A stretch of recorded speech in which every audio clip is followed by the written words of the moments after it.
Greetings, attorneys. Before we get started with today's episode, I wanted to let you know that I have linked the court record in the description of this episode. The court record is the list of all of the clues our players had by the end of last episode. So if they reference something that you don't recognize, or you want to try to solve the mystery at home, that's going to be a great resource for you to reference.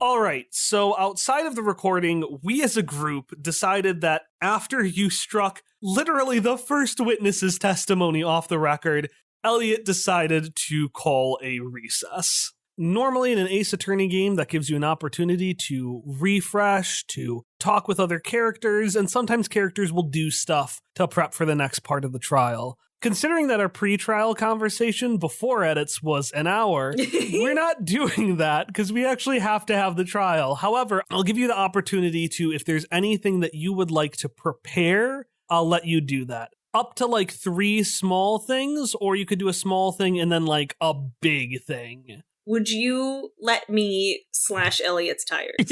I'm not going to. I just wanted to know if I could. That would count as a small thing, yes. If there was like evidence hidden in the tire, I would do it. But I don't think that's the case. Then again, I won't know until I try. If you spent 2, I'd let there be evidence in there. That would be your big ask. I don't have an AP. No, like 2 of the 3 actions. Oh, no, I'm not, no. I don't know how much of this needs to be done as setup ahead of time, but I think we need to get Eddie or at least one of the other key clones on the stand, both to confirm the testimony we've already heard and to like try and get more details about this benefactor, because I think this will maybe set us up with information we can use when we pull in Lucas. I want to call Eddie and Rhonda. I would like to call T.T. Romanoff to the stand. Are you really pregnant? T.T. Romanoff! He'd respond to that. He would not respond to Rasputin. Are we going to trick Rasputin into perjuring himself in a court of law? What a useless witness that is. Okay, so I really want to get on this whole conversational thread about the champion contract and Sammy Esther not wanting them to buy the lagoon and the Necromon Oasis thing. So basically, why Scuba Court goes into towns. Yeah, which would be a Lucas thing. But, well, I don't know. It's possible that Irene may know this off the top of her head. But, like, Irene, Necromon, you know about those. Yes, a lot. As I understand, they're attached to the card, but you don't need the card unless they're attached to a person such as you, correct? They don't need a card if they are attached to a person's soul. Okay, now let's say your Boidle Rat suddenly becomes best friends with some other child at school. Is there some kind of indication about whether the Boidle Rat is now tethered to that person's soul? I believe it can only be one at a time. And if it was one at a time, I mean, is there some kind of way to tell when it has been severed from one person to another? You feel it in your soul. What I'm getting at, team, is that Sammy and Osset were close. I imagine Sparky's doing massive, like, air quotes when she says... Oh, she is close, but she's also still holding papers while doing it, so they're, like, falling down while she's doing the air quotes. And then she'll add, so if, for instance, Sammy, who we all believe is actually a Necromon, owned by, a person. If he wasn't in a card, he wouldn't be owned. He could have been bonded, but he wouldn't have been owned. Yes, I don't like to use the word owned, but if Sammy Esther, Eel Sammy Esther, was quote-unquote property of Lucas Bang as written on this card, but he had gotten closer to someone else in the meantime, being Osset Scuba, could that bond have changed? Hilda, you actually remember something prescient when that's told. You remember back when the day you first met Lucas Bang, The reason they gave sleeves on your necro cards was because you couldn't have two people sign the same card. If a necromon in a card was basically bonded to two people, one of three things would happen. It would prioritize one person, it would bond with both people, or poof. They called it a complication of ownership. And thinking about how bonds work, you wonder if it might be the same idea. Sure, in this hypothetical scenario, the card doesn't have two signatures on it, but if Sammy is bonded to Oset, as Sparky implies, and has a signature, it could be a similar situation. Irene, you could recognize that too. I was just like, oh, here's a fact that Hilda was told. And then I can also be like, check episode 3, episode 4, bang, bang, part 1 for this lore. Or it might have been it was part 1. I remember, yeah. I will give you the chance to interrupt. Otherwise, Irene will just keep monologuing. Hilda probably won't interrupt because she's still math memeing, trying to figure out how to use this in a relevant way in the courtroom, like reveal that Sammy is alive and is 4 eels. Then Irene continues monologuing. Okay, so Irene just monologues all of that? Sparky's writing this all down, and I'm adding it to the court record. Is that okay? Can I add complication of ownership? Yeah. Anyways, I'm going to count this whole conversation as one of your 3 things. Yeah, that's fine, because we... Listen, like, with complication of ownership, there's actually no motive. It's just a thing that happened. Yeah. Because, like, I think we also need to... Like, I do not know who benefits from Sammy being dead, or appearing to be dead. Maybe Lucas is, like, trying to get out of his contract or something. I don't know how that would affect it, but... All right. Let's get down to the brass tacks. As much as I have been anti-Lucas Bang, I don't actually think Lucas is doing this of his free will. I think he is being blackmailed into this, and almost certainly by Maybelline. I'm guessing there is an aspect of the contract that gives Maybelline the actual control or something like that, or Maybelline will void the contract if he does what she says. It's something in that range. But, like, I think Maybelline is blackmailing Lucas into this, or someone is. You can always spend a point to get more information about the contract, or see if you have Lucas's. Yeah, I was going to say. I think we need to look into that contract, because that will be the critical part of the motive. Mm-hmm. Okay, so we'll say Hilda maybe texts Selena and is like, hey, does one of those contracts happen to be Lucas's, or something like that? Sure. I had one more thing. What I want to do is, I know that you don't like time points, and I'm not looking for a specific one exactly, but what I want to know is the terrorist machine went off and all the Necromon got sucked back into their cards, yeah? Yeah. Where was Sammy when that happened? Did that not happen to Sammy? Sammy was in the room with us. Main room. I described his head injured, but in the same way Irene's Necromon were. Okay, because he's attached to a person. And I will say, if you put with your memory, you may be able to deduce who he was connected to. Like that he wasn't connected to Oset Scuba? I'm not sure he has been connected to Oset Scuba. We're assuming just because they're close that he is, but... If you want, I can give you another hint if you want to take that as the final point, unless somebody else has a theory they want to do. We need the contract, damn it. Oh, you get the contract. This would be the third and final thing you can do before the trial begins. I'll take it, if everybody else is okay with that. Yeah. You know, I'll take it. So the way the device worked is that when a Necromon is really injured, like really, really injured, whatever it's connected to will actually take the hit. For the cards, that means that when the Necromon were forced back into the cards, you saw some ripping on the cards. Hilda, you could look at Booker's spine and see that there's this like wear and tear down the spine of the book that wasn't there before the Events of Die card. Irene, similarly, almost passed out. So whatever he was connected to, or whoever, would have had to show signs of pain. So, Oset Scuba. Was Oset in pain? I don't think he was in pain. Yeah, he was, but he did the edgy yell and dropped to one knee. Oh, you're right. Tom did joke that episode that he thought the key clones were all bonded to Oset because Oset screamed in pain. Oh, god damn it! I can't believe I made a joke about it and then completely forgot this highly relevant clue. Fuck. Shit. So, to summarize what you got over your research, you learn more about Necromon. You learn that if a Necromon is bonded to 2 things, it will cause a complication of ownership. The Necromon might align with one thing. Sparky knows that all too well. It might bond to both, or it might just poof the Necromon back to the afterworlds and destroy the card. you have deduced, or at least you theorize, that because Sammy is a Necromon and Oset screamed when the device went off, that potentially Oset was bonded to Sammy. That being said, you still don't know what the key clones, how they were unaffected, so maybe he did actually get unwittingly bonded to the key clones. And then finally, as you're about to go in... wait, Kike, you see a woman in hastily put on clown makeup, look around and be like, Dr. Kanaka, am I so happy to see you? Oh, hello, Hilda's mom. Alina, was it? Yes. Sorry, I sometimes have think with names of people. Trust me, with my time on the PTO, everybody is some kid's mother. To be honest, that's half the time how I tolerate them. In either case, Hilda wanted me to give this to her. Would you mind taking this off my hands? Sure.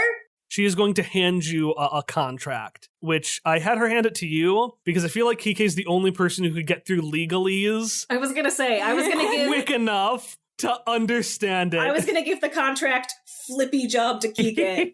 Based on that, I want to use adapt to get a skill in understanding contractees, like to read even the small print of contracts based on all of his experiences doing things such as buying houses and, doing all of these other things that require going to a notary. Okay. In that case, you know what I'll do? Because I was just going to tell you what the contract says. I will give you a free clue that hints towards the who, the why, and the how. Okay. The how less so, mostly the who and the why.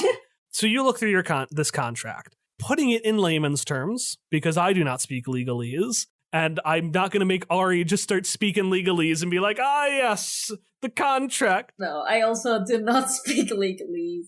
This contract, which is Lucas Bang's contract with Scuba Corps specifically, looks almost identical to the other champion contract that Alina texted to Hilda 2 episodes ago. The contract does say that essentially for a year after you finish, you have to go on tour, do whatever they want. They will then dump you off wherever, you will not get support, and anytime afterwards, Scuba Corps can take you up for 3 months, 6 months, a year, and it will essentially just say you have to work for them. And that's pretty much all the contract says. You can see that there are parts where Maybelline has noted when it's happened, so it seems like Lucas has gotten 2 years, 3 years, 2 years, 5 years, and then like a 3-month stint in between going on tour. But one thing you notice as you're reading this, as you're walking back to the group, and I'm assuming, Sparky, you just have everything spilled on the ground, like digging through evidence. Oh, yeah. As you look down, you see that it's signed Lucas Bang, and it's signed Maybelline Victoria, right? You see this envelope that Sparky has. It's glittering, it's pink, and it says, "To Pickle." And at first you're like, oh wow, this looks just like Maybelline's handwriting. You know, it's got the swooshes, it's got the little heart. But on a closer investigation, you see that while it is signed in the same cursive way that Maybelline signed, it looks a lot more like the way Lucas signed the contract. So that was the writing on the high clue? On the envelope for the high clue. On the envelope. I'm going to say the high clue was like in typewriter, because that's fun. So because he definitely lied to me about that and was like, I got this, but why? Let me reverse my theory of the last few minutes. This makes it seem like Lucas is the main culprit, and he's actually trying to frame Maybelline as being involved, which I guess would explain the Victoria thing, because it makes no sense for that to suddenly come up again all these years later. But Lucas Bang is one of the few people who would have known about that, and thus could make a connection once he realized that Maybelline was related to the old lady from the case.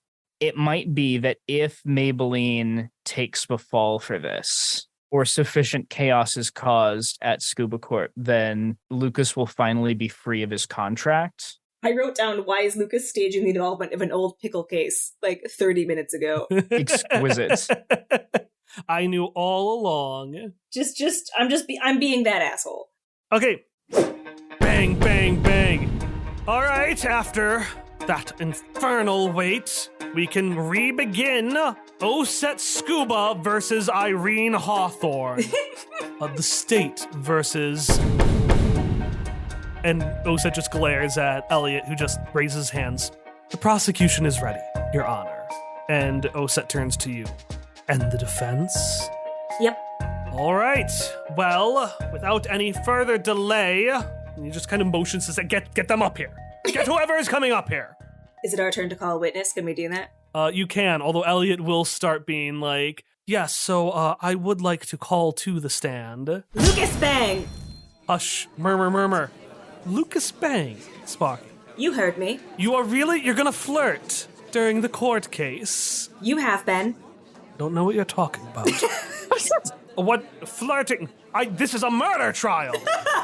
Why are we flirting and then sullying the good name of the Scuba Corps champions?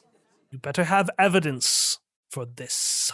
We have copious evidence. Copious amounts. All right, little girl. In that case, where's the evidence?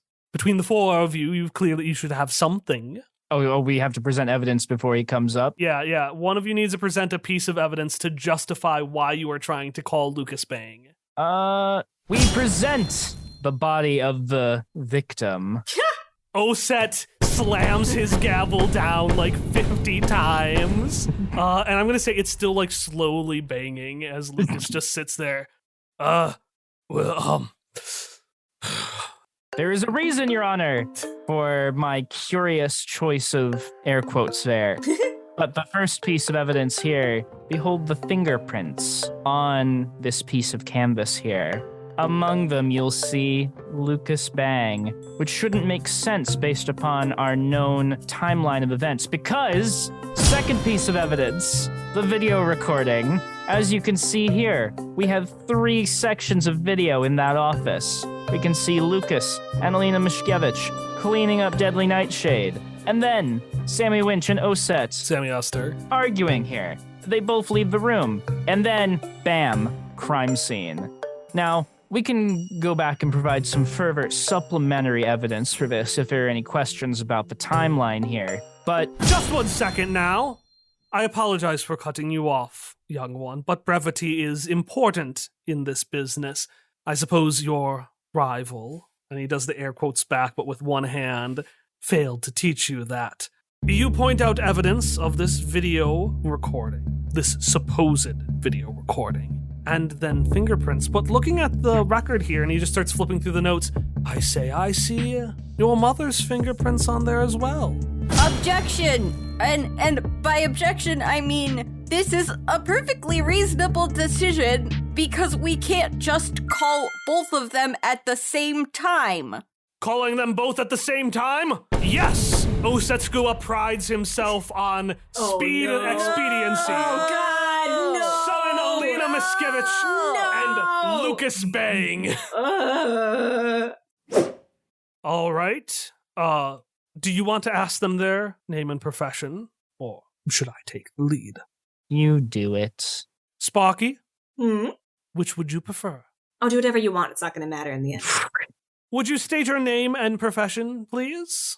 I'm Lucas Bang, Scuba Corps Intermat champion. Press guy. I do whatever Mr. Scuba tells me to do. And I am Alina Maria Mishkevich. So my day job, what I primarily do is I am a planner for events. I help plan events. And, that's a million different jobs in one. Like, there's friend, confidant, planner, project manager, therapist sometimes, if I have to be honest, a communicator.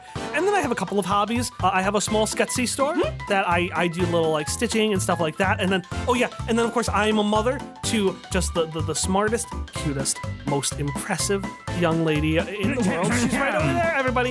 In the world, mind you. And, being a mother, even though you have one other partner, that is a job in and of itself. Sustained. Yeah. I want to believe that the head in hands that Emily just did was Irene's actual reaction as well. Irene's so tired. All right there, witness. Would you both state what happened on the night of the incident? the time frame of, let's say, 11 to 11:20. You go first, Lucas. You go. I'm not really feeling much like. No, you can go first. Okay. All right. I'll go first. All right. Get you ready. Okay. So the night started around, I would say, 6 p.m. is when we all started putting up our makeup for the event. Although maybe it really started like a couple weeks before when we got the invitation.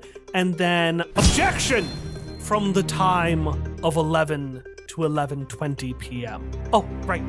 Well, at that point, we were all in Oset Scuba's office. And Hilda was going off to be a hero. That's her. That's Hilda right over there. That's Hilda with my best friend, Sparky Malarkey, and my good friend, Dr. Aurelio Enrique Ueso Kanaka, and then Irene, who has been just such a good influence on my little Hilda, too. And Elena. The time. Elena, please. Elena, please. The time. Sparky's enjoying this. Right. So we were all at the thing. It was all of us together. And I think Sammy was there, wasn't he, Lucas? Yeah, he was in the room. So what did I do? Oh, yeah, the first thing I did is I walked up and I shook his hand just to thank him for being so helpful. Yeah. So we did that. Yeah. So we shook his hand as just a way of saying thank you, and then hold it. I just wanted to clarify something there, Mr. Bang. Oh, well, I'm not sure how You gave a very non-committal answer after Miss Mishkevich said that she shook the victim's hand. Did you also shake the victim's hand at that time? Are you making an affirmative claim of that? Affirmative what? Did you or did you not shake the victim's hand at this time? Well, I believe I was busy starting the work cleaning up the papers. That was right. I was talking to Mr. Esther, and Lucas, just being the generous soul he was, saw all of these spilled up papers on the ground and started picking them up. And then so I helped him clean up a little bit, and that's all I did. Yeah. And then you came in, and Oset just growls and kicked us all out. And that's pretty much our night. Yeah. That was it. That does leave us with a very interesting contradiction, though, Mr. Bang, because based upon the testimony here, which you are not disputing at this time, is that right? No. It leaves a question of how your fingerprints ended up on the victim's body, per se. Objection! Sparky, this is what you get when you have a toddler lead your defense. I bet you know that well. Do you want to explain the contradiction, or shall I? Please, by all means, Elliot, you do love talking. Fingerprints have stayed on surfaces for as long as 40 years. I'm sure in that amount of time, Mr. Bang will have had plenty of interactions with Mr. Esther. At such point, fingerprints could be kept.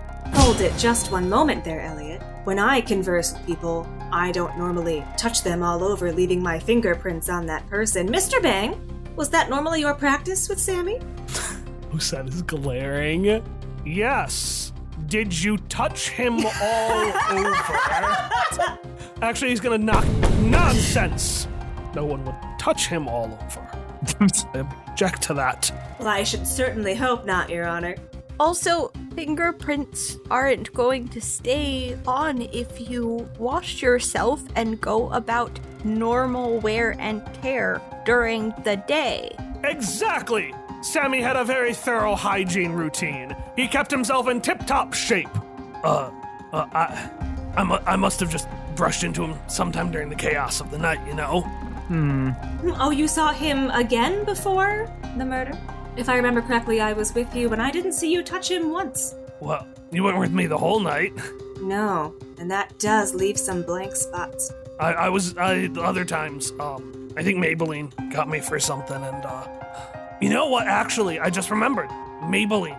I saw her go into the office after everyone left. Oh, really? Gotcha. She is not in the video.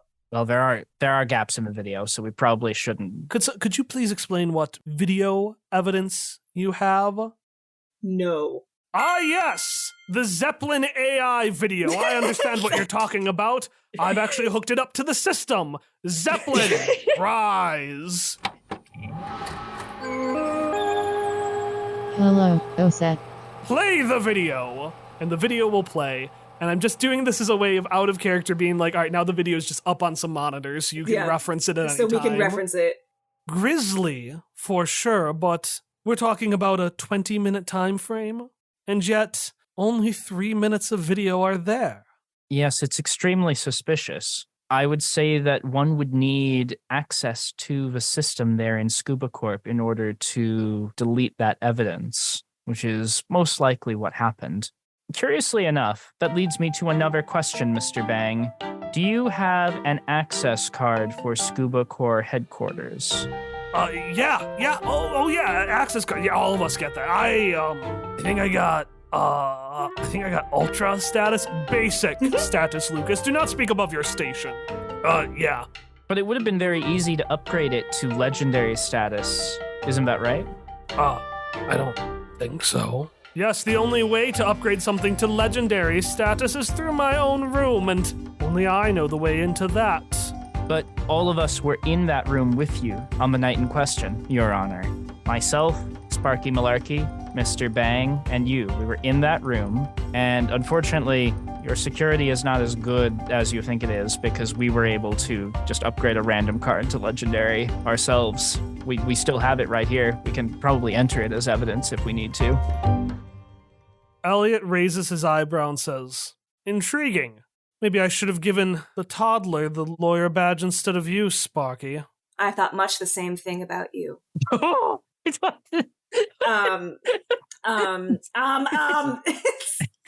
So even with your status as champion, big press guy, you don't get a legendary pass to the Zeppelin or whatever. I thought for sure it would be in your contract. My contract? Your contract, yes, actually, slams it down. Could you elaborate on the nature of your contractual obligations to Scuba Corps? It's a simple question, Lucas. Rakoob! Booker slams his little leg down the longer the silence gets. And then, if it goes on any longer, he slams his little leg down again, leans forward. Rakoob! I imagine, like, everyone's behind the podium except for Booker, who's gone up to the witness stand. He's just badgering the witness. Lucas only flinches a little bit, but he remains relatively unfazed, and he says, "Where did you get that?" It was in the office that night, wasn't it? The papers you cleaned up. No. That's how it was accepted as evidence. No, it could not have been in that office. Why is that? The important thing is I didn't enter the office after I left. That's not the question we asked, Lucas. I didn't enter the office after I left. That doesn't answer the obligations of your contract. Dr. Kanaka, would you like to go over the contract, please?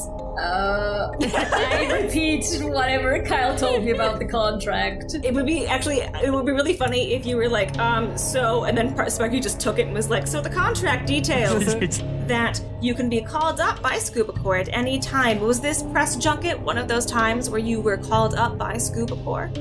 I did not enter that room afterwards. And another thing about the contract, we can see that your signature is right here. We've had a handwriting expert compare this signature with this envelope that you claim you received. Do you remember it?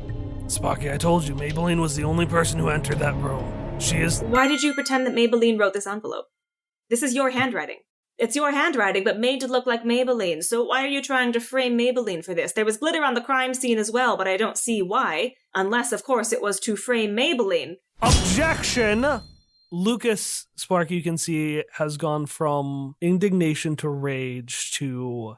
He's red again in the face, but you can see his lip is starting to quiver, and you can see his eyes are starting to well up with tears. I know, I can't... The witness has clearly stated that he has no direct experience with whatever happened in that room at that time. Objection! The witness has not answered any of my questions. And pray tell, Sparky, what relevance do any of your questions have? We're establishing a motive.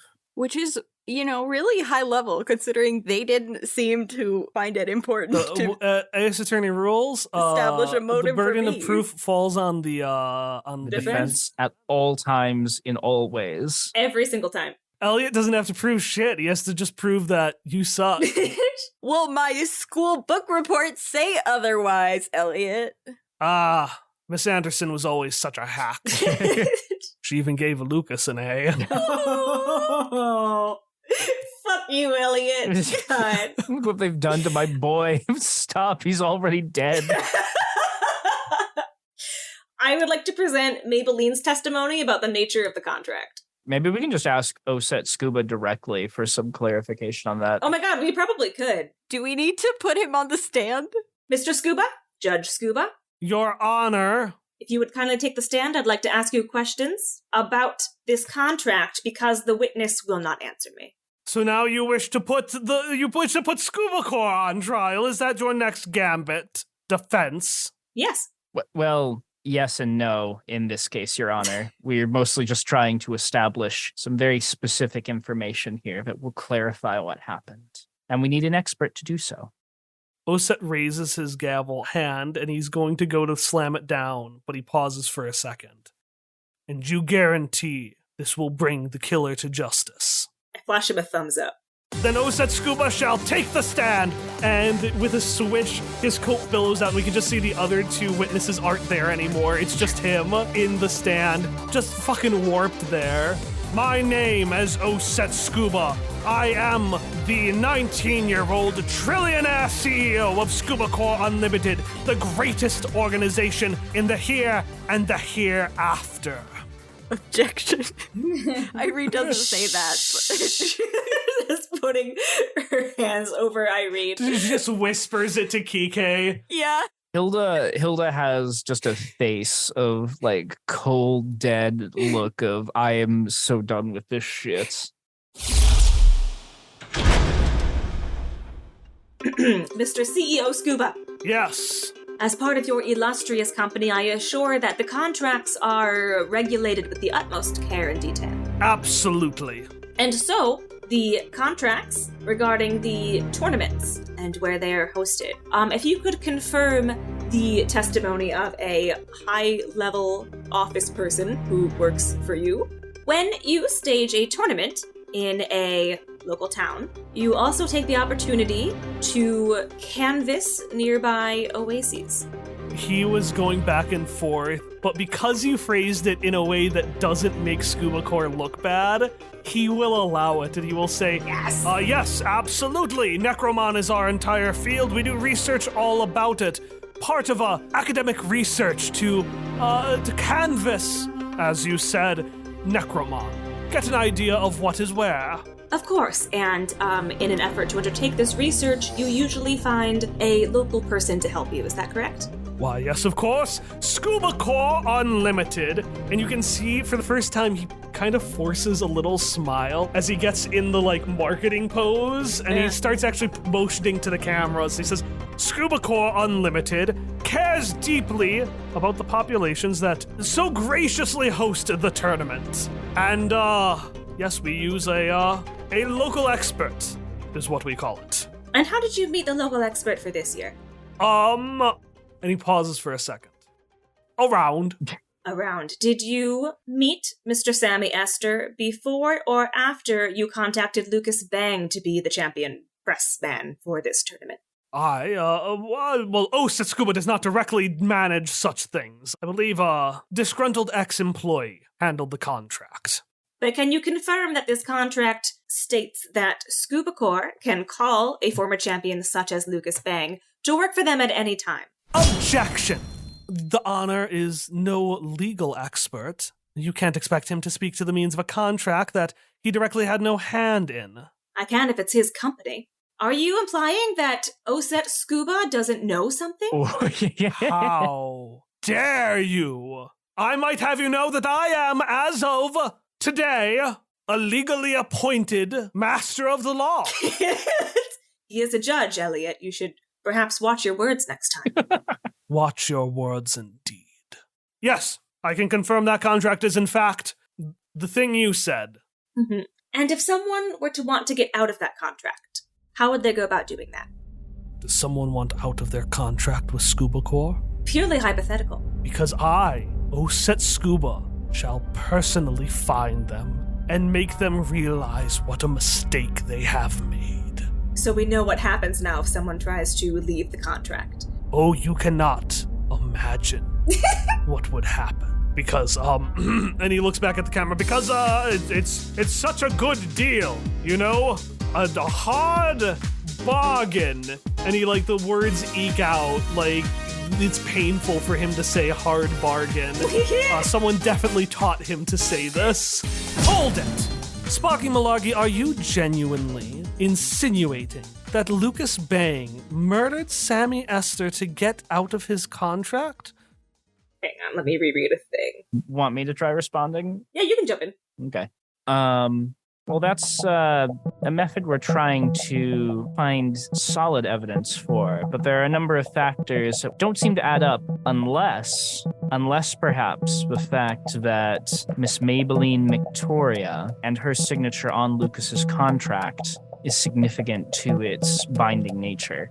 Mr. Scuba. Yes. Since you are so knowledgeable about this. I'm knowledgeable about all things. If the employee of your company who actually signed this paperwork were fired or convicted or, in other words, just disgraced and removed from the company, would that change the contract in any way? Scuba Corps Unlimited hires only the best of the best. Such a hypothetical would never come to pass. Be that as it may, you did mention in your testimony just a few moments ago that it was a disgruntled ex-employee who signed this contract. Those were your exact words, sir. Oh! Oset glares again. But this glare is less from a person in power and more from someone who realizes just what a powerless position he's been put in. He doesn't like being a witness. It's not as enriching and empowering as he thought. So, Oset takes a couple of moments to think before finally spitting out, "As I said, only the best work for Scuba Corps. Such insinuations that someone imperfect at any point worked at the company? Well, if you looked at our records, you would find that no such person exists. I end my testimony. Let us take another recess."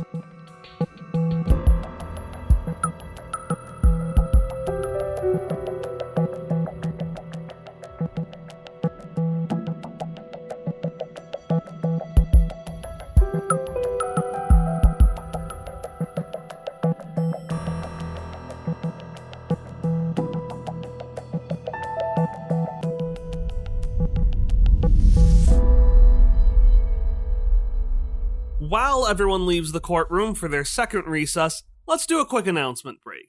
I want to start today's announcement break by shouting out our sensitivity readers. For anyone not familiar, sensitivity readers, as we use them, are specialized people who take a look at plot points and characters that exist outside of my lived experience. For example, Chaz is both black and trans, things that I am not, so we got a sensitivity reader for him.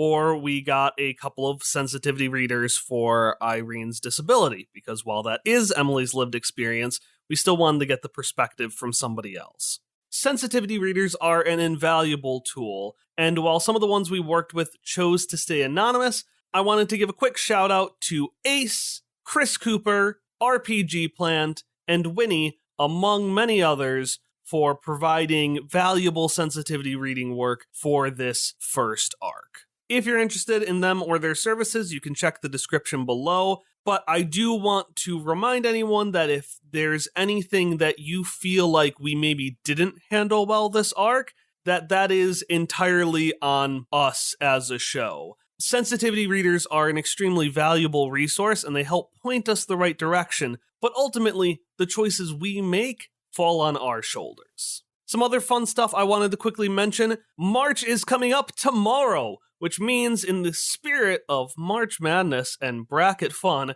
we are doing another round of the NPC Showdown. For anyone unfamiliar with that, the NPC Showdown is something we do each year where we take the main NPCs of an arc and we just stick them in a bracket, and we have you vote on who your favorites are. So if you check the description, you'll find a link to that bracket if you want to fill it out before we play, and then check our Twitter and vote. At the beginning, we usually post 2 a day, a couple of hours apart, and then eventually near the end, that'll go to like 1 a day, and then the final round usually has about 2 days. In addition, many folks who responded to our end of arc survey said they would be interested in a Quest Friends wiki, so I'm currently hard at work on that. But the thing is, I don't super remember a lot of things from Season 1, and I'm filling out an entry for each and every episode. So to help with that, I'm actually going to be doing Season 1 listen-alongs about once a week over on our Twitch page. I don't have a specific day, I don't have a specific time, it'll probably be like Wednesdays, but if you're interested in revisiting Flashback Future with me, I'm going to be streaming those episodes about every week, hanging out in the chat, and then also working on getting that wiki up to date. All right, that is the main stuff I have for you today. Since we've reached the end of this first arc, which I'm treating like the end of a season of a TV show, we're going to be taking a 2-month break, so to speak, before beginning the next arc of Hereafter. So in 2 weeks, we're going to be releasing the Q&A episode that we're streaming today. And then after that, Hallie is going to be running a 2-episode series starring a wonderfully eclectic group of characters called Cryptid Cryptids. For anyone familiar with the Cookie Crew from Flashback Future, our first season, it's the exact same team. So Hallie, Ari, Emily, Cassidy, and Olivia will be sowing chaos somewhere else in the world of Quest Friends Hereafter as a group of wonderfully strange cryptids. Then after that, we're going to have a brief recap episode just to refresh everyone on the events of this arc, and we will be on to Arc 2. Alright, that is actually everything. Thanks so much for listening. I hope you enjoyed this first arc of Quest Friends Hereafter. The Q&A episode will be releasing in 2 weeks on Monday, March 13th. I'll see you then.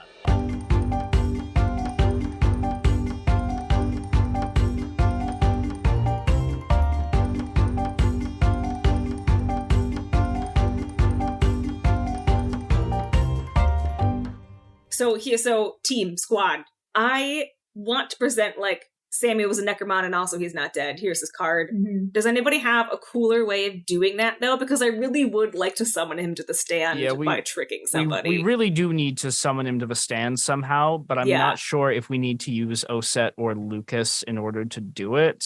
The one thing I do want to make clear is you are missing in its entirety the how. Yeah, like we have been trying to build to this, and we haven't yet established the critical facts. Yeah. Like, for one thing, Osset won't admit to the smoking gun that secures our motive of there is something for Lucas to gain here. He can escape the contract. And yeah, the how is confusing, because if he was bonded to Osset, how would he have even been captured in this card? Well, I think he was captured in the card first. I think Lucas caught him at some point. And then as Sammy and Osset got closer, I think that the bond shifted to Osset. But I'm also getting stuck on how Sammy specifically being dead benefits Lucas in any way. Well, that's part of why the motive thing is so critical, because it seems as though Lucas has put effort into framing Maybelline, the glitter at the crime scene, creating the pickle note for you. It seems as though he has put in an effort to frame Maybelline, and Maybelline also knew that Sammy was a Necromon. Is that relevant? How did... we're missing an important piece of this mystery, and I don't know the best way to find that out right now. Yeah, I think it might be helpful for me to just recap the events of the night, specifically the murder window, as you currently know them. Sammy let you all in. Alina shakes his hand. You go to fight Maybelline and Eddie and Rhonda. At that point, Alina shakes Sammy's hand, is like, oh, good job. Lucas starts cleaning up papers. Alina also goes to clean up papers, and while she's cleaning, she steals just some random contracts. She doesn't pay attention to what they are. Osset kicks everybody out, After they leave, Alina notes that Sammy leaves the room. Sammy comes back out into the lobby, and then he goes someplace else. She doesn't know where he goes. And then nobody else ever enters that room until the Undertakers enter. So nobody enters the room where Sammy is supposedly killed. As far as we know. So we don't really know where Lucas went after cleaning up the papers. Don't know where he went, and you don't know where Sammy went. Yeah. I kind of wish we had figured out what specifically the back passage in that room connected to, because there was definitely one used. There was a portrait and a statue slightly moved in the final thing. Yeah, they moved, so... The back passages, they connect everywhere. Well, that was clearly used to get in and out after everyone had left, and presumably how to quickly get down there and delete the footage before Undertakers could arrive. Other relevant facts if you want me to share them. Yes. Sure. You still don't know who the Key Clone's benefactor is. You only know the pronouns. Second, we know the benefactor asked the Key Clones to do something. Fede didn't know what.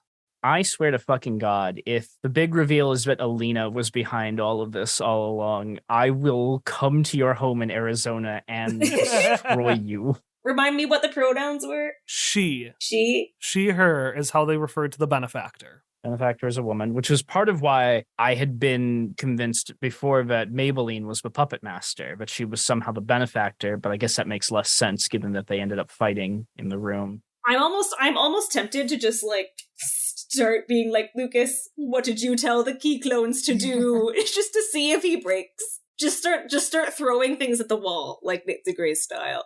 I worry about throwing things at the wall because then we're gonna get punished. We will take penalties. I know. Mhm. I know this, but... I feel like we need to talk to Rhonda, maybe?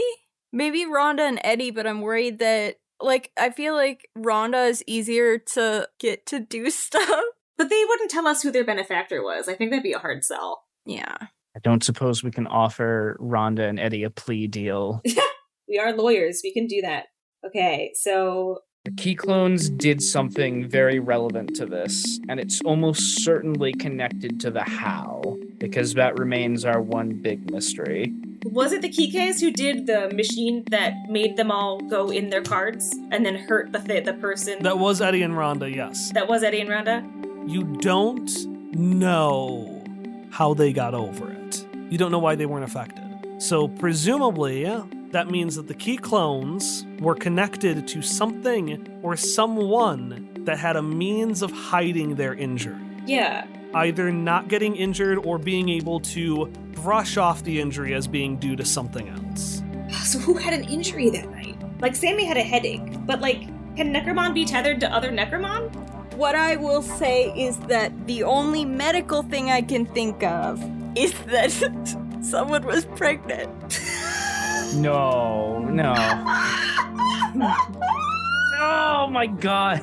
God, no. Oh, motherfucker. No, this can't be. I'm furious. I can't believe you would turn about us like this. After all the jokes that we've made, we got TT Romanov to the stand, please.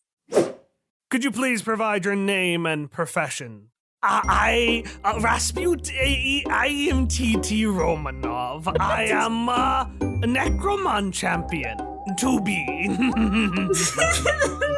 Yes, Miss Romanov, and could you tell me about the events of the evening? Well, where to begin? At 11 o'clock p.m. I have a question. Yes. This is out of character. Yes.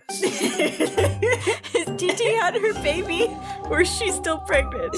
TT is still pregnant. Oh, the pains of pregnancy. Oh, so painful. It makes it hard to talk.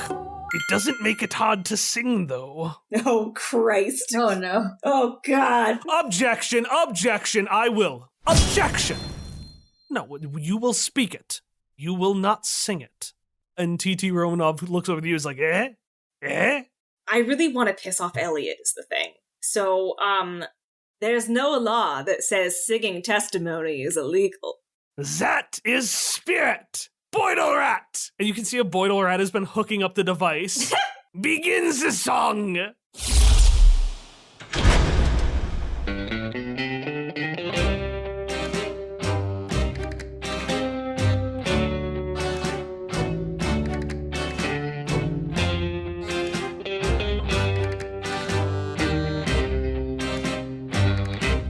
Come listen to my voice. Told Sue's a testimony tango.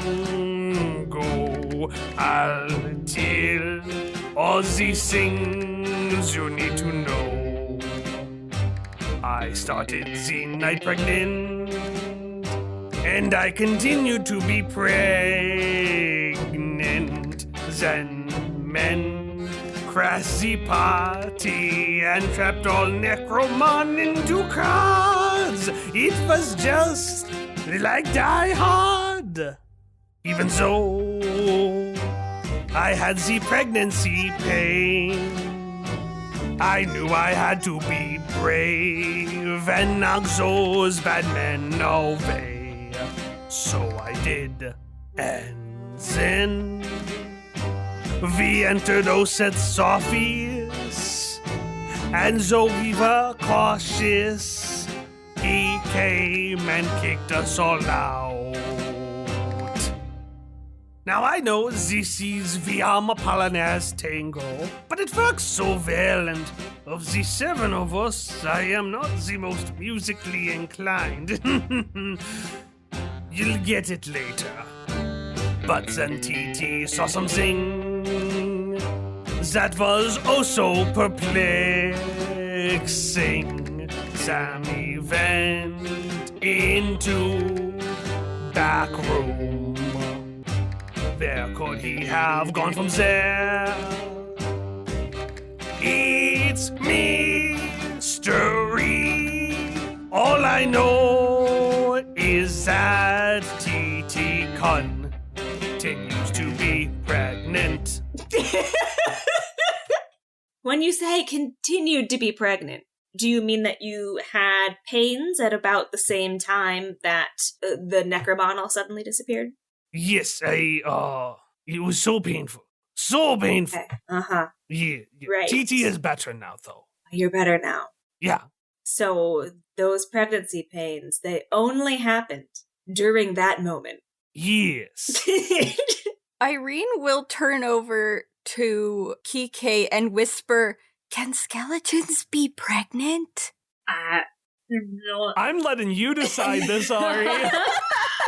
You figure out this lore. I'm sitting back.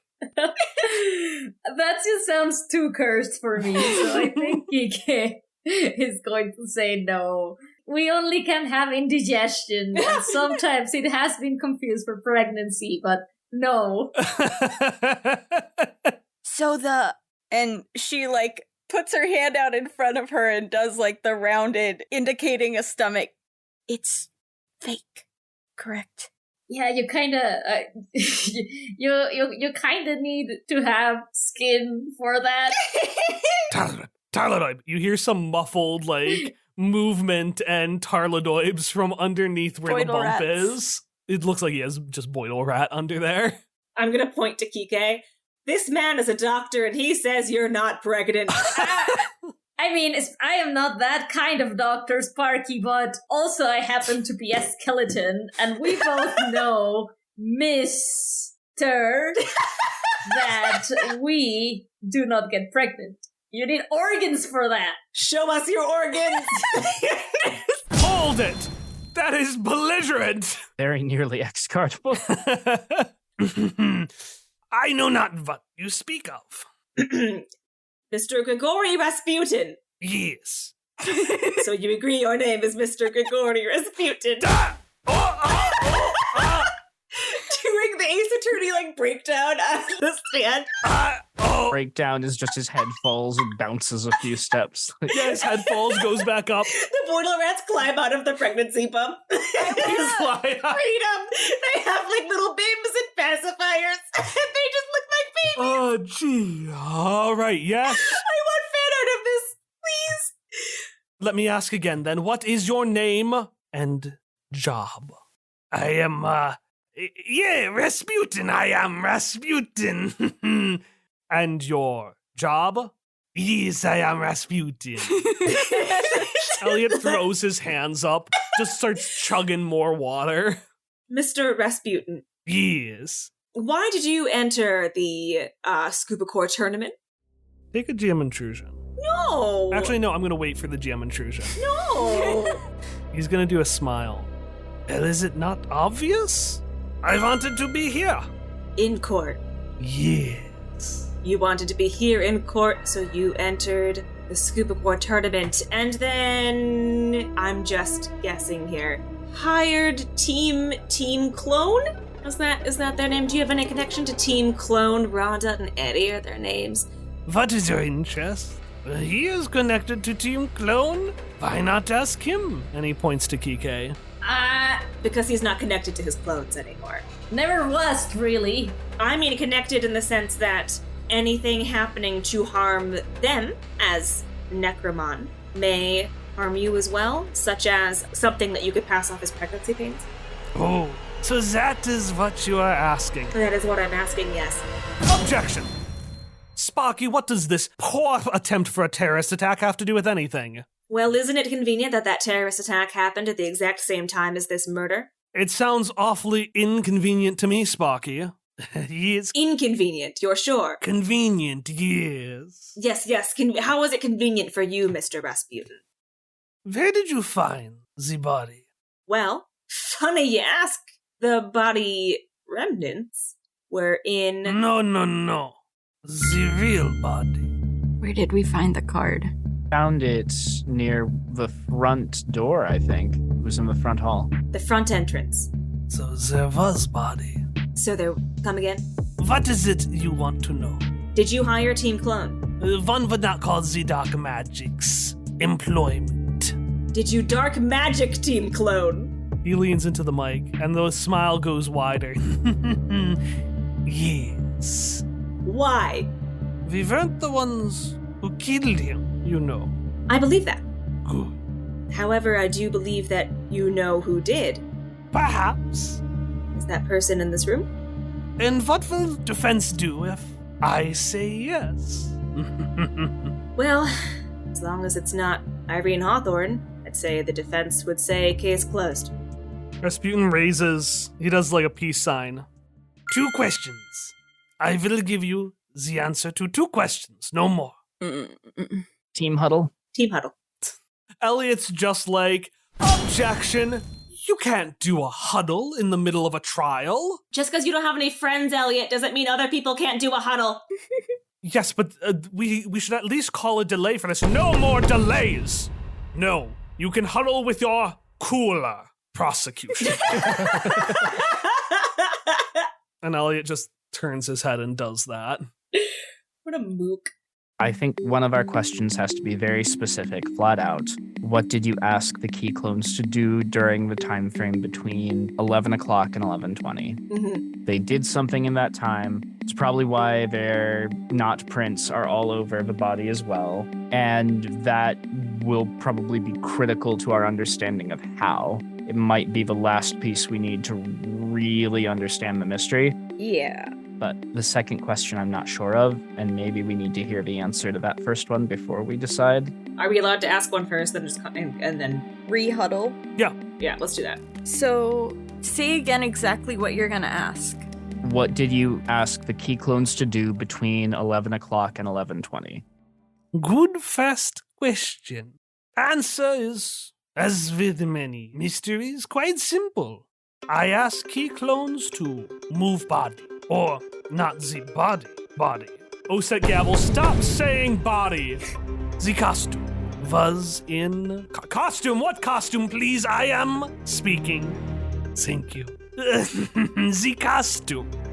Well, it was, I believe, in the hyper-secret room. The one with the Zeppelin. Well, quite simply, I gave them card with legendary access. Did you know that they give champions legendary access cards? Or in this case, it seems so. Well, they found body in a secret surveillance room. Real nasty thing. Back was caught on a loose nail. Well, I grab nail, grab body, grab some deadly nightshade. I got it from the camp. Oh, I think I met you there. And he points to you, Irene. Her face does not change. Anyways, they moved her body, make a good scene of it. And that was pretty much that was what happened. Hold it! Now there is no evidence. There is plenty of evidence. I regret to inform you, Sir Prosecutor, you have served your role well. I'm very grateful for what you've done.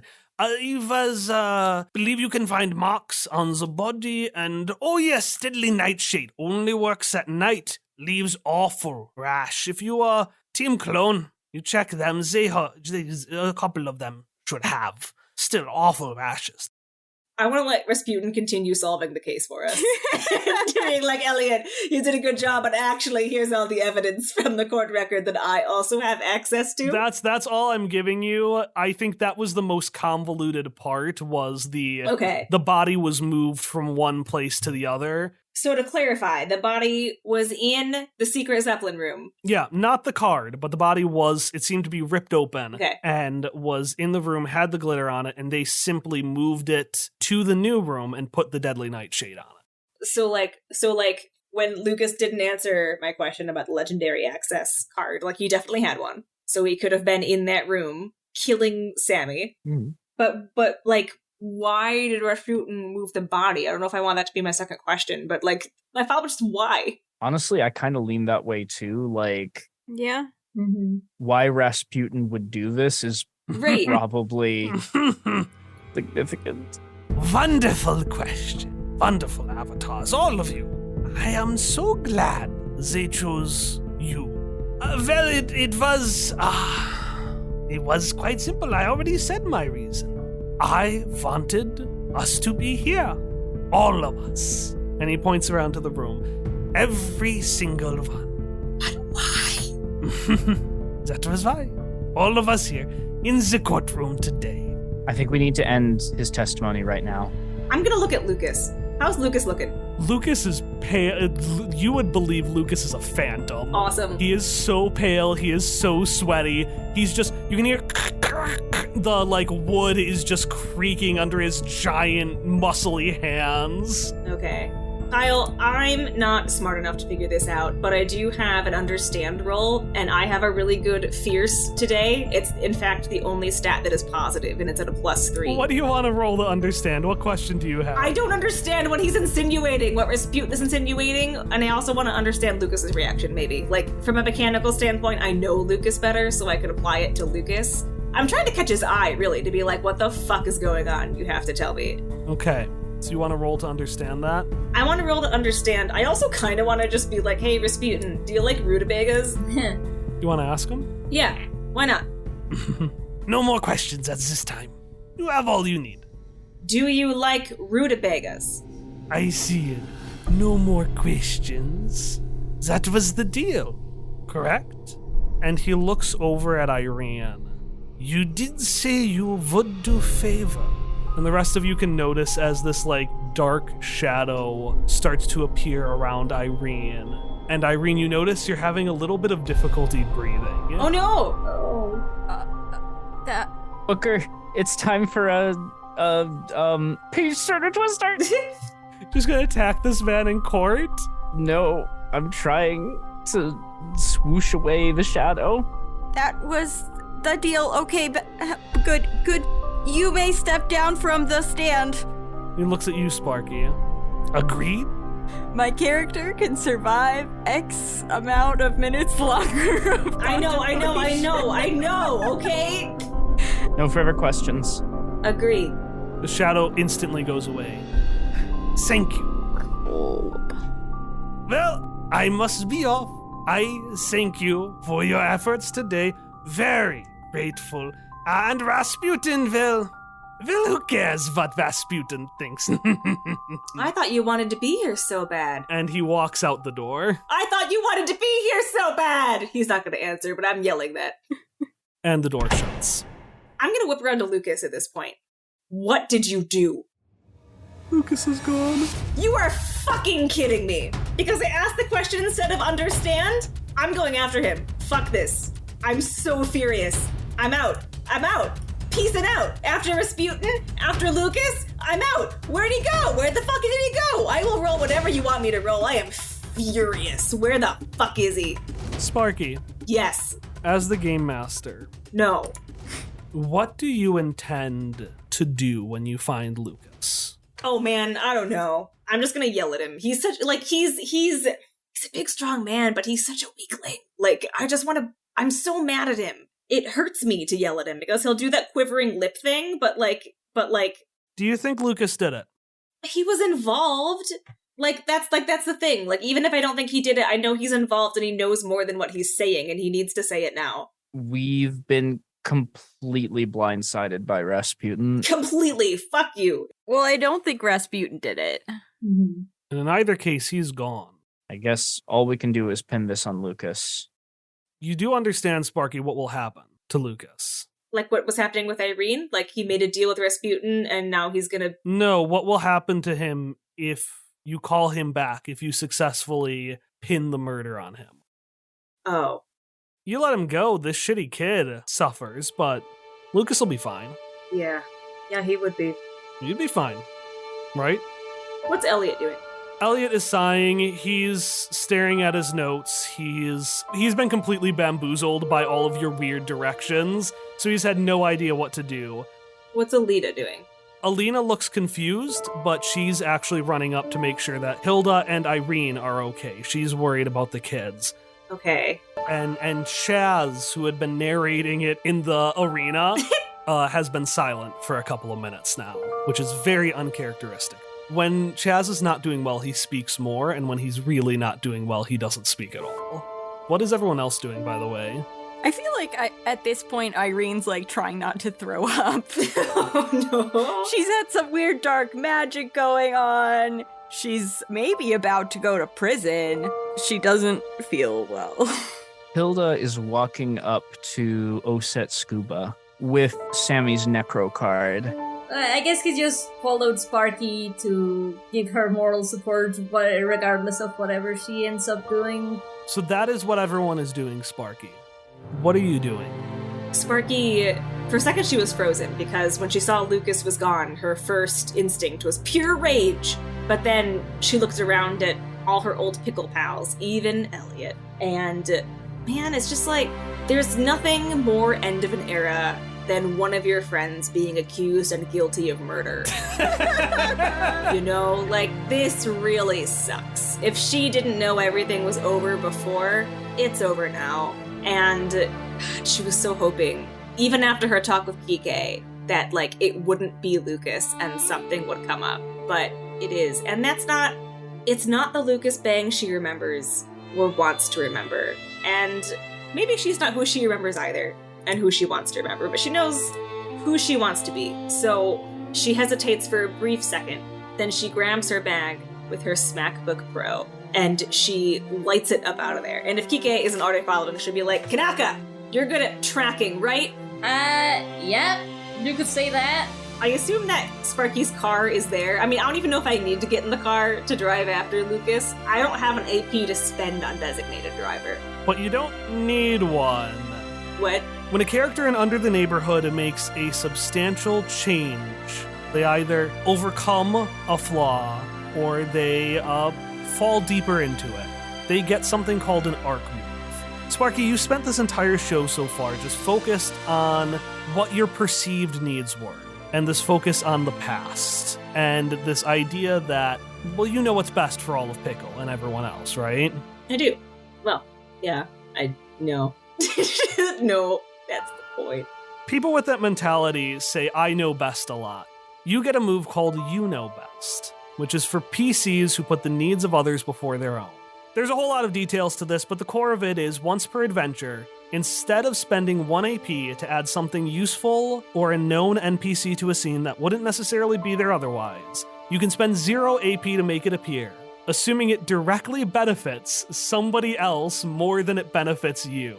Sparky, you run outside and you hear the revving of wheels, but they seem stuck. And you turn over and you see Lucas Bang broke into Elliot's car and tried driving away. But he failed to do so because somebody slashed his tires. Oh, it's all coming up, Hallie! Oh, elbow meme with the fire. Has there ever been a more perfect circle? No, there has not. And then It was me, I slashed the tires. we're gonna do a swish.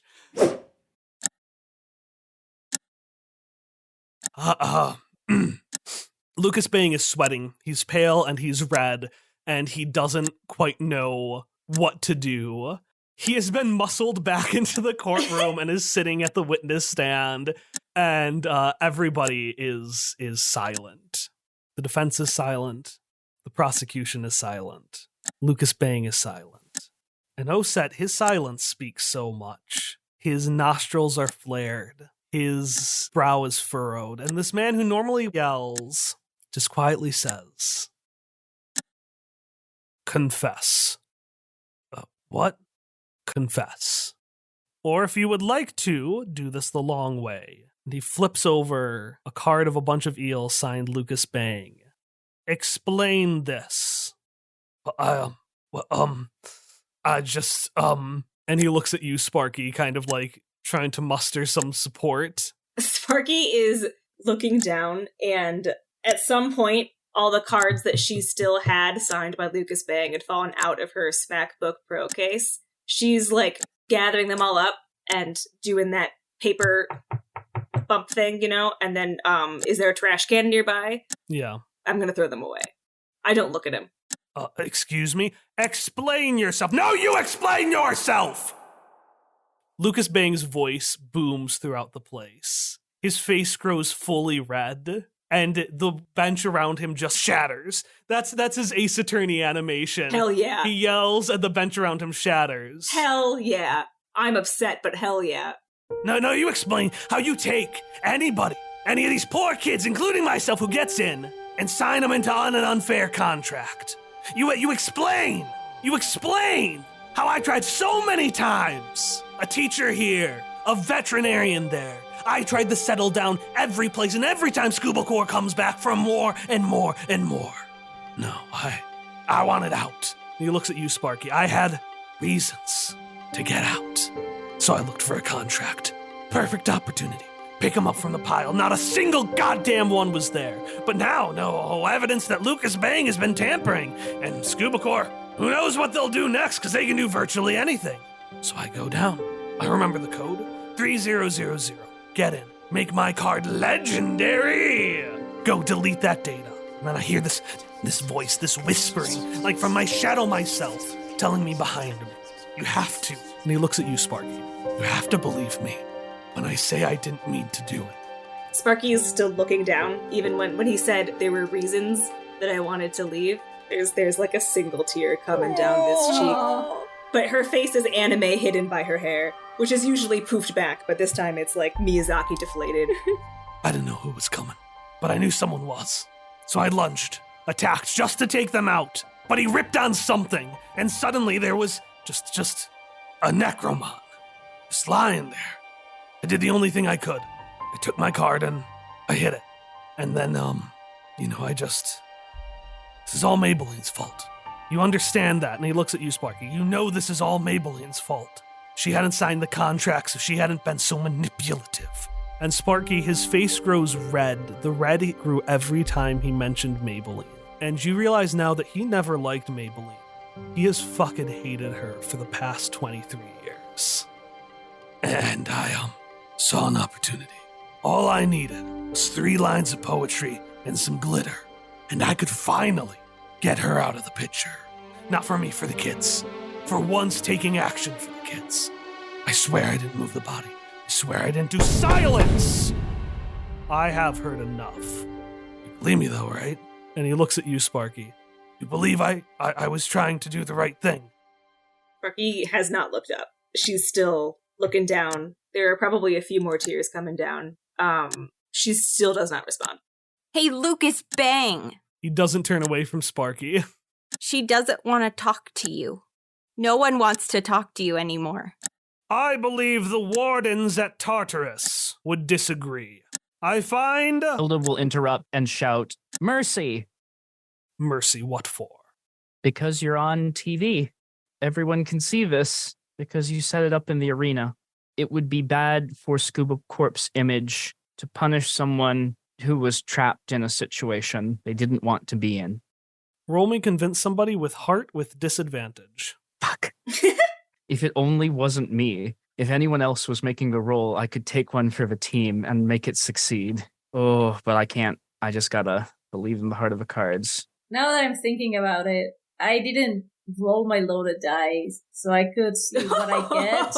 And if it's good, I can give Hilda that. Now that I think about it, I didn't roll this incredibly useful thing that I have. That is a 12, like, plus leak. It's not a nat 12. Oh, you can still use it if you want him to succeed. Okay, I'll help Hilda and give her that. Oset, all he cares about is Sammy. So is there anything you could have rigged to remind him of that? Even just like gesturing towards the card, maybe.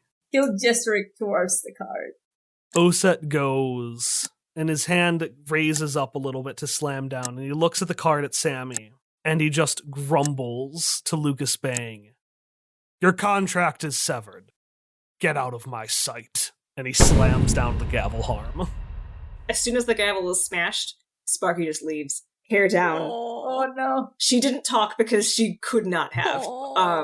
She's out of there. Kika will go after Sparky. Sparky doesn't even notice, I don't think. She's trying to get out of there as fast as she can.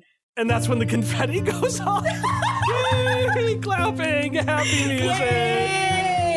Irene holds out her handcuffed hands to someone who she Somebody thinks please. might have the keys. Elliot sighs and then just throws the keys to Earl and walks off, and Earl just starts fumbling. Elliot, He pauses as he walks out. turn around. He turns his head like 10 degrees towards you. Look me in the eyes, Elliot. Why? Because I want to see you look me in the eyes. I have a question for you, and I want to see you when you answer it. He turns and he looks at you, and he gets down on like his hands a little bit, like in a patronizing way. Oh no. Yes, Irene. She steps closer. Are you sorry? Even a little bit? You should be asking the culprit that. Thank you, Elliot. I just wanted to check and see if you were my brother. See you at the next family holiday. He walks off. She doesn't acknowledge it. Hilda was going to like completely deflate, letting out all the tension and just kind of shaking a little bit, having actually made it through this and sort of pulled that off. And then she was going to make sure that Irene was okay and then get her and Irene and her family out of the courtroom as fast as possible. Before you're able to do that, Hilda, you're actually accosted by Judge Scuba, looking humble for the first time. Oh boy. And he says, so, and he looks down a bit confused at the card. Everything you stated is fact. As far as I know, yes. Looks at it ponderously. So I really was his card. That was the theory, anyway. Research awaits, I suppose. I'll find a way to scrub this name from this card and bring Sammy Esther back. Thank you, Hilda Miskiewicz. You are quite the impressive person. I know you don't want to be on Scuba Corps' radar, but consider yourself on it nonetheless. I'll take that as a challenge.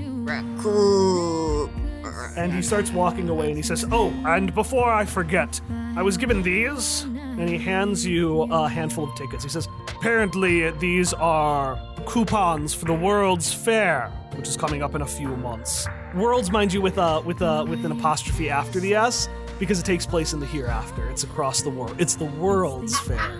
Not the world singular, but the World's Fair. Good job. The Bureau said this is your payment for winning the case or something like that. Hilda's going to give tickets a look of disdain, but take them nonetheless. And then, finally, we make our way outside, back to Sparky and Kike. What happens? How I imagine it going is this. Sparky runs to the first, isolated, semi-private spot she could find, which is her van, and starts just, losing it. Aww. I imagine if Kike made his presence known, I think she would just, cry with him, is the thing. I think she would be so... No, that's the thing. He just, he wouldn't say anything. He would just, Great. be there as a way to kind of solidarity kind of thing. I imagine there are no words as the thing. Sparky just senses that he's there and then would turn over and just lean into him a little bit. And if there's any talk, it would be like, nothing PK would be able to make sense of. He'd be like, and once we saw the runner in a legend, and there was like a dog, and he was so nice back then. Why is he doing that? Kike wouldn't like respond. He would just like hug her more earnestly this time. He'll just hug her. All of my heart hurts. Wish I knew what I could say or do if I had one more night with you. And so the day ends with some sweat and some tears and one smile. Chaz is finishing announcing, being like, and Irene Hawthorne wins the case! Oh, God! Ah, what a happy moment, folks! Ah! Screaming. And it cuts off, and there's some fire of the light of a cave. And we hear some skitter of a Boidal rat. And Rasputin takes this little phone he was using to watch the thing, and he sets it to the ground. And he starts laughing.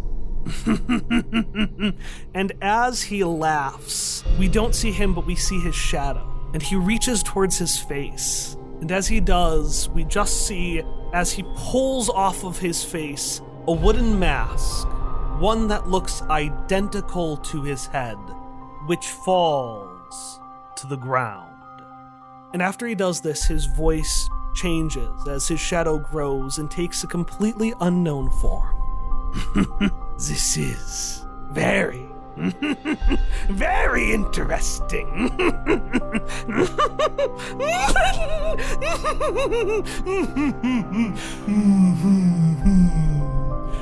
Wouldn't you agree, listener?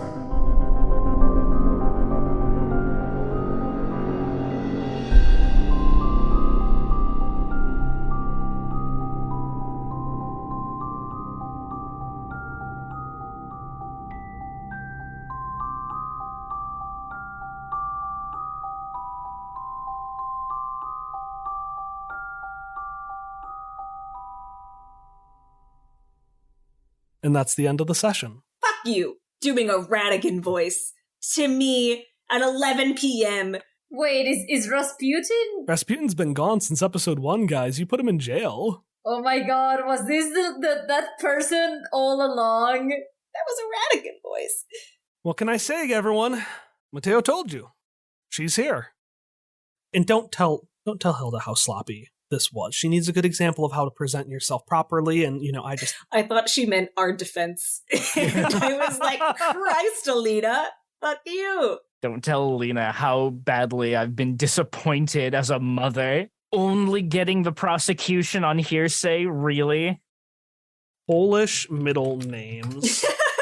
Because the thing is, unfortunately, Alina is the kind of person who would say her full name. Alice. Alina Alice? Alina Maria. Oh, there we go. There's a good one. That's a good one. Fingerprints. Give me 1 second. Elliot says as he turns to Google. Google fingerprints. Elliot bluffing as deeply as any Phoenix Wright is. But he ripped on something, and suddenly there was eels.